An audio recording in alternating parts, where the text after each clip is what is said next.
বিক্ষোভে উত্তাল সার্বিয়ার ক্রালিয়েভু। দেশটির প্রেসিডেন্ট আলেকজান্ডার ভুচিচ আগাম প্রেসিডেন্ট ও পার্লামেন্ট নির্বাচনের পথ খুলে দিতে পদত্যাগের ঘোষণা দেওয়ার একদিন পরই বিক্ষোভে জড়ো হন হাজারো মানুষ। ভুচিচের ঘোষণাকে রাজনৈতিক কৌশল হিসেবে দেখছেন আন্দোলনকারীরা। তাদের অভিযোগ, কেবল নেতৃত্ব বদল নয়, পুরো রাষ্ট্রীয় ব্যবস্থার সংস্কার ছাড়া প্রকৃত পরিবর্তন সম্ভব নয়।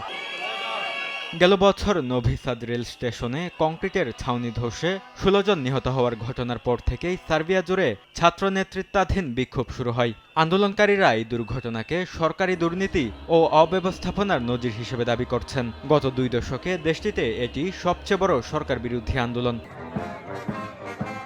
অন্যদিকে বেলজিয়ামের রাজধানী ব্রাসেলসে বিক্ষোভ করেন শতাধিক মানুষ। যুক্তরাষ্ট্রের স্বাধীনতার ২৫০তম বার্ষিকী উপলক্ষে আয়োজিত অনুষ্ঠান এবং ঐতিহাসিক পার্কটি ব্যক্তিগত ব্যবহারের জন্য বরাদ্দ দেওয়ার সিদ্ধান্তের প্রতিবাদ জানান তারা। পরিবেশবাদী সংগঠন ও বিভিন্ন নাগরিক জোটও এতে অংশ নেয়।